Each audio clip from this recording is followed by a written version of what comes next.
Conference, I now want to introduce a very brave young woman who you saw in the film, whose father has been in prison for 65 years in Burma for political activity. Hnin Thon.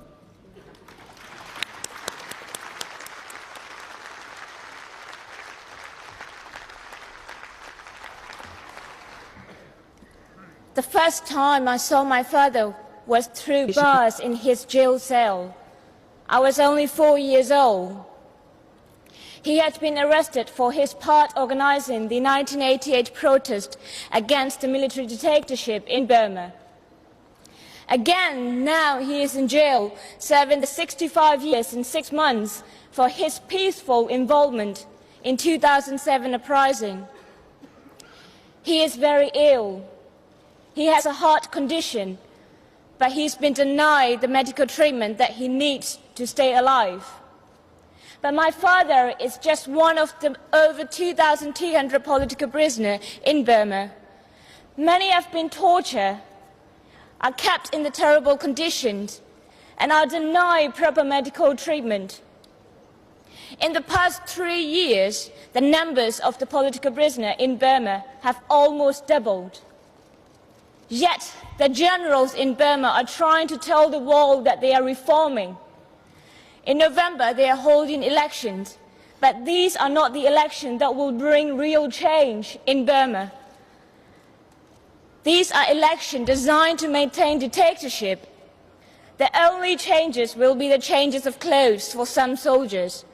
We will end up with the same dictatorship with civilians' faces.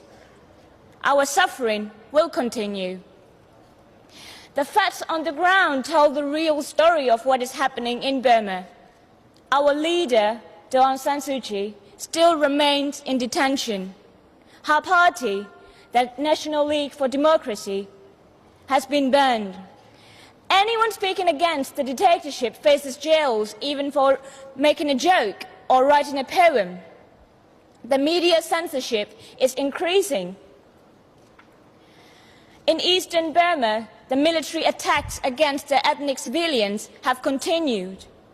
In recent months, Burma Campaign UK has received reports of schools being mortar bombed, villages being burned, even children and babies being shot. In the past 15 years, more than 3,500 villages have been destroyed. These are not the acts of the regime about to bring democracy to my country. These are the acts of brutal killers who will never give up their power voluntarily. I would like to take this opportunity to say my thank you to Labour Party for its support while in government. The Labour government was first of the one government in the world to reject the election for the sham that they are. You took the lead in pushing for stronger targeted economic sanctions from EU. You took the lead in pushing for global arms embargo. I would like to say my special thank you to Mr. Gordon Brown and Mr. David Miliband as Prime Minister and Foreign Secretary to take strong such personal interest in helping our struggle for freedom. We are very grateful. But I cannot say the same about United Nations. We have seen lots of statements about concerns from the UN Secretary General, but no action. Again and again, the regime in Burma gives promises of reform that they never keep.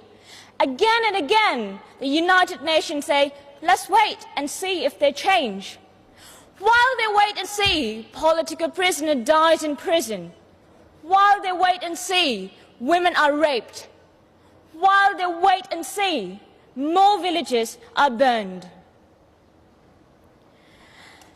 Generation after generation of children have to grow up in poverty and fears. Their childhood lost.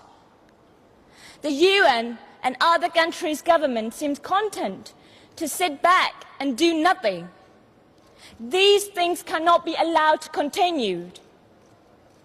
The generals in Burma, they are not immune to pressure. It is just that the right kind of pressure hasn't been applied yet. It is vital that international pressure is maintained. We need to use every single tool we can to pressure the generals to enter the dialogue with Aung San Suu Kyi and ethnic representatives. We need stronger and better targeted economic sanctions. We need the world to unite behind the UN-led initiative to force the regime into negotiation.